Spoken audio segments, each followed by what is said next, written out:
Now, quickly, before I even get into the video, if you could drop a like on the video right now. For a Pistons fan, sad to see Christian Wood leave.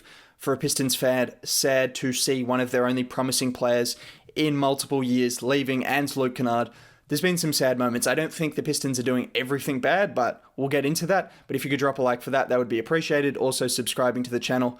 I'm trying to hit 10K by the end of the year, by the end of the month, actually, so do that. Other than that, let's get into the video. So we signed every single big man in the league, apart from the one we wanted to keep. That makes sense. Now, I think the Pistons are making some serious IQ moves here that none of us really know what's going on right now, but as time goes on, we'll find out that they trade Mason Plumlee for something else. They trade Jahlil Okafor, and then we're left with Isaiah Stewart and Jerami Grant, who was recently signed and is definitely the best signing we've made, and maybe slightly overpaid. I think he was going to get like 18 million at the least. That's around his market, 16 to 18 million. So to give him 20 mil, I mean, that's the kind of stuff you have to do when you want to lure someone to a smaller market. And I mean, Denver were willing to offer him 20 over 3 years, so clearly he's worth that kind of value, and they believe that. And they've already got players locked up to max contracts, and he was just going to be a role player. He comes to Detroit with the possibility of being a lot more, so paying 20 million over 3 years, I mean, I think that's not a bad deal in my opinion. You look at other teams, like the Hawks spent 63 million on Danilo Gallinari, and when you look at these two players in isolation, one's 31, he's going to be 34 by the end of his deal, I believe. He's had injury problems, he can't defend anything, he's a good shooter, sure, he's a good offensive player, a better offensive player than Grant, but I mean, Grant's never had the ability to showcase his offense because he's always played a 3-and-D type role and has been asked to defend and then just kind of fight for scraps on the other end of the floor, but you've seen his offensive game is clearly improved. I mean, if you watched the Lakers series, he dropped like 20 a couple of times. He was getting to the rim. He was shooting from 3. He was hitting little mid-range pull-ups. Like, he's clearly expanded his offensive game. And that's the reason he wants to come to Detroit, because he wants to be able to do even more offensively, because he must think he can do even more, given the improvements he's made over the last few years, going from someone who was not really wanted on a terrible team in Philly to a good role player in OKC to an even better role player in Denver, and now an all-star in Detroit. That's just bound to happen. That's the progression. It just makes sense. Terrible, solid, good, great. That's the only way to look at it. That's the only way to look at it. Aside from Grant, because I don't think anyone's actually thinking of that as a bad signing. Some people might think he's overpaid, but look, I don't think it's particularly overpaid. Who else are we going to pay? Like, we've already seen who we've been paying, so we're not going to pay anyone else. We lost Christian Wood. Let's not get it twisted. Jerami Grant is a far better player than Christian Wood at this point in time. We saw Christian Wood dominate for 20 games on a depleted roster. Not even 20, it was like 15. Sure, he's a good player, and I'm not going to criticize him now that he's just left, but he couldn't defend very well. He's had attitude problems. He's had a number of issues. There's a reason he was kicked out of a number of teams. Now, I think he's going to be great, but like, Grant has proven himself for many years, as opposed to Wood, who proved himself for 20 games, and then we're kind of saying, oh, well, look at what Wood did in 20 games as opposed to Grant in 82. I don't think it's really comparable. One's a clear better player at the moment. Does Wood have more upside? Offensively, definitely.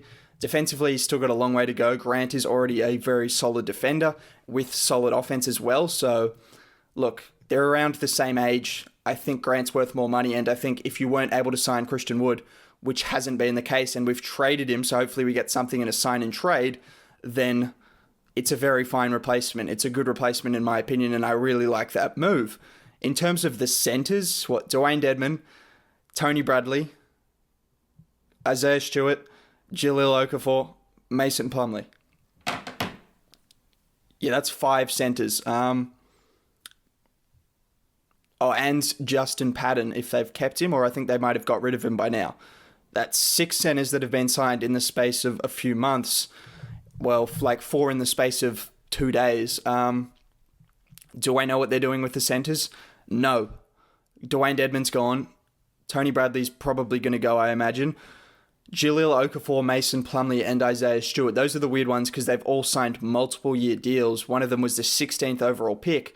People are talking about how Plumlee's so overpaid. I mean, no, not really. When you look at who else got paid, someone else got paid 7 to 8 million. Myers Leonard got paid $20 million over 2 years. I wouldn't say he's much of an upgrade on Plumlee. So I think that's a fine signing. You could always trade him, package him up, and probably get something in return for a desperate team looking to add a little bit more depth to their team.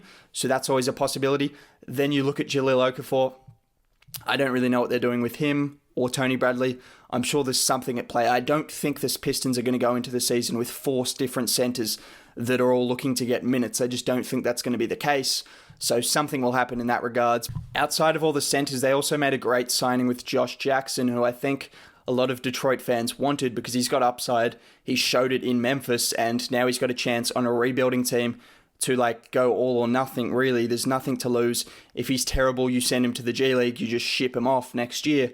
Or if he's great, then you've got a steal. You didn't get him for anything, unrestricted free agent on a minimum, a vet minimum of all things. Memphis, he never really got a chance because they did have some solid wing depth, Jay Crowder, those kind of guys heading into the season. And then when he did get a chance, he actually did quite well. I think he averaged over 10 points a game over the last 30 games of the season or so on pretty good efficiency. He's a capable defender, someone who gets into passing lanes, someone who can block shots. He does good things on offense and on defense, and if he can piece it all together and in an environment where he's going to have a chance to do so, then maybe he's going to fulfill his potential, and maybe Detroit have got one of the biggest steals of free agency. Don't sleep. And another trade I forgot about, Delon Wright. There's just been trades left and right. In terms of Wright, we're not going to be asking him to do a ton, but when you've got Killian Hayes, means Derrick Rose might be getting shipped out if you look at it that way, because he's a very solid player to have as a third backup point guard on a team that's not going to make the playoffs. So you'd imagine that D Rose might be on his way out, which would be fine in my opinion. I think if you can bring back someone of value and younger, which a lot of teams will be looking to ship off for someone like Derrick Rose, there's a chance teams are going to overpay because there's just so much at stake this year and there's just so much unknown. So it's not like when the Warriors were dominating a few years ago. Every team thinks they've got a chance, so that means every team's going to look into someone like Derrick Rose and potentially make that kind of move, which just bodes well for the Pistons. In terms of Blake Griffin, I don't want Detroit to trade him. Look at what happened to CP3. We thought he was a complete negative asset, a terrible contract. He came back, had a great season, and then the Thunder traded him for picks. Blake's younger. The year before, he was dominant, top 20 player in the league, all NBA, led his team to the playoffs. Keep him for 42 games, keep him for the season, even if it means you finish on more wins than you want because you're trying to tank. That's fine, because what you can get in return for a healthy Blake Griffin, for a Blake Griffin coming off a great season, think about what you would have got 2 years ago after his career year in Detroit. You would have got positive assets, positive assets, and I think his trade value could absolutely skyrocket. His trade value is already at rock bottom. It's already close to rock bottom. So if he gets injured again, okay, that's fine. You just write out the contract or do whatever you need to do. If he has a great year, you go up to there, and then you can get a number of assets for him and then give your rebuild a huge boost by trading away someone that was just an all-NBA player a couple of years ago. Just don't trade him. Don't trade him unless you're getting some kind of deal back, which I doubt you can get at this point in time. Look, I know some people are livid with what's going on in Detroit during this free agency. Some people are like, what is going on? What are they doing? I'm going to have faith, because I think there's still some moves to be made. That's why I made this video the day after, not during the day, because I thought there'd be some more moves, but no, apparently nothing's happened today so far. But when you look at all the centers, I would be surprised if 1 or 2 of them aren't traded by the end of the deadline. I'd be surprised if we don't try to take on another bad contract for picks. Jerami Grant is a fantastic signing. Don't get it twisted. He's a fantastic signing that's improved every single year, and people only see him as a 12 to 14 point per game kind of guy. But he's never had a chance to be anymore. When he was in OKC, he was with Russell Westbrook and Paul George. And then he went to Denver, Nikola Jokic, Michael Porter Jr., Jamal Murray. And then we saw in the few games that he actually had opportunity to score, he did so and scored over 20 points a game in a couple of games against the Lakers of all teams, a team that not many people can score over 20 points a game against. And he did it twice, if I believe, at least once.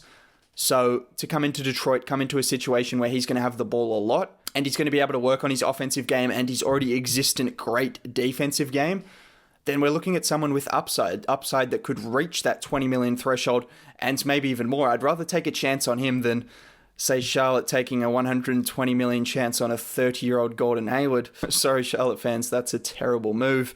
And then, yeah, there's been some bad moves. Gallinari, I'm taking Jerami Grant over Gallinari every single day of the week. It's a fantastic signing when you see that the Nuggets offered him the same amount of money.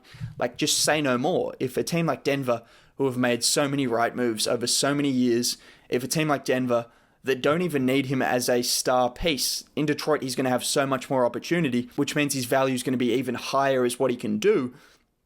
If a team like Denver offered him that to be their third best player as opposed to their second or even first if Blake gets shipped off, then it just shows how much value teams think he has. And I think he could really explode in Detroit. I think genuinely he could be a 16 to 18 point per game kind of guy, playing great defense, shooting threes, getting to the rim, maybe even starting to play make a bit. In terms of everything else, yeah, I'm not livid because I think there's still moves yet to be made. People don't really know what's going on. I don't really know what's going on. Like, there's a plan in place. We saw how Troy Weaver did in the draft, and he did too well in the draft to just come in and throw away free agency. There's also the possibility that he's tanking and tanking hard, and by tanking, you're going to have Mason Plumlee running the point. You're going to have Tony Bradley at shooting guard. You're going to have Jerami Grant at small forward. You're going to have Isaiah Stewart at the 4. Then we're going to have Jahlil Okafor at the 5. There's enough centers to go around. That's obviously a possibility. And then we could just have all of our good players on the bench, win 3 games, and then get Cade Cunningham and Jalen Green next year, and then all of a sudden we're back in playoff contention, and we're a better team than any other team in the East. So that's always a possibility, and those are the kind of 400 IQ plays you have to keep in mind when you're thinking about throwing dirt on my guy Troy Weaver's name. Keep that in mind. Until then, keep this in mind. Drop a like, subscribe to the channel.